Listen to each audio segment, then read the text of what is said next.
नमस्कार दोस्तों, हमारे YouTube चैनल में आपका एक बार फिर स्वागत है। इस वीडियो में मैं आपको मध्य प्रदेश के खेल पुरस्कार के बारे में बताने वाला हूं। मध्य प्रदेश के खेल पुरस्कार, वैसे तो बहुत सारे खेल पुरस्कार नहीं दिए जाते हैं, 3 जो हैं प्रमुख रूप से दिए जाते हैं, उन्हीं के बारे में चर्चा कर लेते हैं और उन्हीं पर आपके क्वेश्चंस आते हैं।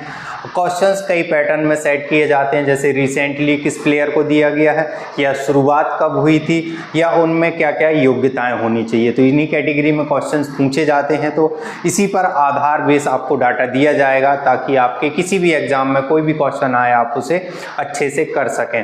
तो मध्य प्रदेश का जो सबसे बड़ा खेल पुरस्कार है वो कौन सा है? विक्रम खेल पुरस्कार या विक्रम अवार्ड। अब इसकी शुरुआत कब हुई थी? तो इसकी शुरुआत 1990 में हुई थी।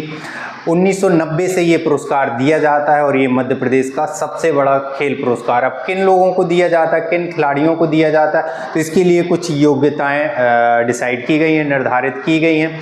तो इनमें योग्यताएं क्या होनी चाहिए, उन प्लेयर में कौन कौन सी क्वालिटी है, कौन कौन सी योग्यताएं जिनको ये अवार्ड दिया जाएगा। तो सबसे पहली क्वालिटी क्या होनी चाहिए कि वो मध्य प्रदेश का मूल निवासी हो, मध्य प्रदेश का मूल निवासी हो। उसके बाद पिछले 5 वर्षों का उसका खेल का या करियर का ग्राफ देखा जाता है। तो पिछले 5 वर्षों में उसने किसी भी राष्ट्रीय, अंतर्राष्ट्रीय, सीनियर वर्ग की जो कंपटीशन या प्रतिस्पर्धा है, स्पर्धा है, उसमें पार्टिसिपेट किया हो।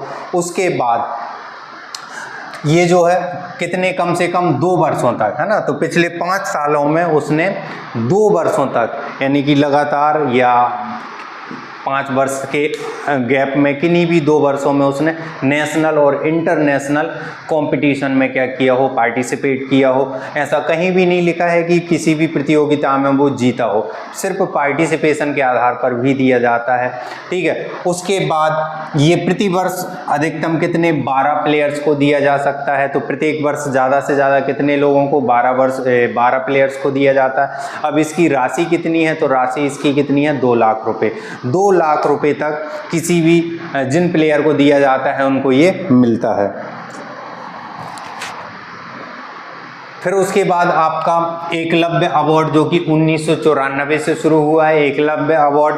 अब इसमें भी क्या क्या योग्यताएं होनी चाहिए प्लेयर्स में? तो योग्यताओं में सबसे पहले आपका मध्य प्रदेश का मूल निवासी हो। तो जितने भी खेल पुरस्कार होते हैं किसी प्लेयर को दिए जाते हैं तो उनकी मिनिमम योग्यता या सबसे पहली जो नॉर्म्स है या पहले जो योग्यता है तो वो क्या रहती है? मध्य प्रदेश का मूल निवासी होना चाहिए।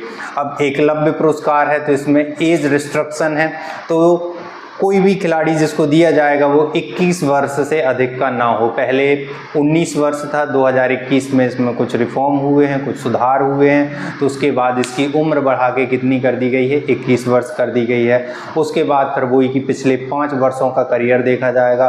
5 वर्षों में किन्हीं भी 2 वर्ष में उसने नेशनल, इंटरनेशनल प्रतियोगिता में क्या किया हो?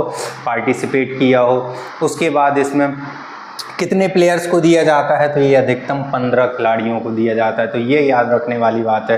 एकलव्य अधिकतम कितने खिलाड़ियों को? 15। विक्रम आपने देखा वो अधिकतम 12। अब एकलव्य की राशि कितनी है? तो एकलव्य की राशि है 1 लाख रुपए। और पैसे के साथ साथ फिर क्या दिया जाता है? एक प्रशस्ति पत्र दिया जाता है, टाई, ब्रॉन्ज, ऐसी बहुत सारी चीज़ें। एक जो है स्मृति चिन्ह दिया जाता है, ये सारी चीज़ें भी दी जाती हैं, टाई, ब्लेजर, ये भी चीज़ें रहती हैं। लेकिन यहाँ राशि मुख्य है तो इसी पर क्वेश्चन आते हैं कि कितनी राशि दी जाती है। तो ये हो गया। जो स्मृति चिन्ह है उसमें एकलव्य में जो आपके एकलव्य थे उसका स्मृति चिन्ह दिया जाता है ना। तो ऐसे अलग अलग चीज़ों में अलग अलग चीज़ों का स्मृति चिन्ह भी दिया जाता है, तो इसको आपको याद रखना है। उसके बाद आपका विश्वामित्र अवार्ड, विश्वामित्र पुरस्कार 1994 से शुरू हुआ है। किन लोगों को दिया जाता है? तो ये आपके ट्रेनर या कोच को दिया जाता है, जो कोच पिछले 5 वर्षों में। अब इसमें भी क्या क्या योग्यताएं होनी चाहिए? ऐसे कोच जिनके कम से कम 2 प्लेयर, जिनके 2 खिलाड़ी पिछले 5 वर्षों में कम से कम 2 बार राष्ट्रीय या अंतर्राष्ट्रीय प्रतियोगिता में पार्टिसिपेट किया हो, और पार्टिसिपेट के साथ साथ 2 स्वर्ण, 4 रजत, यानी कि 2 गोल्ड, 4 सिल्वर और 6 ब्रॉन्ज पदक मेडल जीते हों।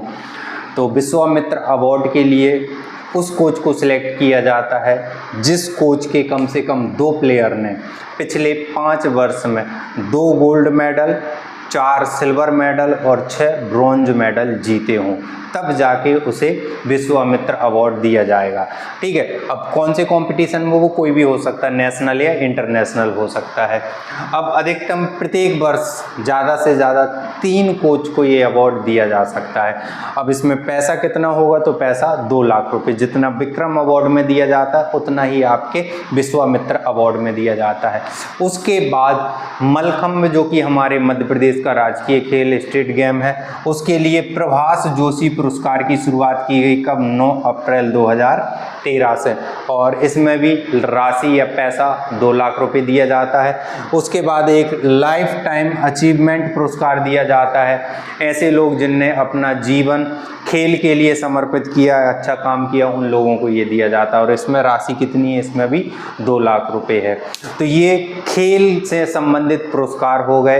यदि आप चाहते हैं कि इन पुरस्कारों को किन किन खिलाड़ियों को दिया गया है तो कमेंट करें। Thank you.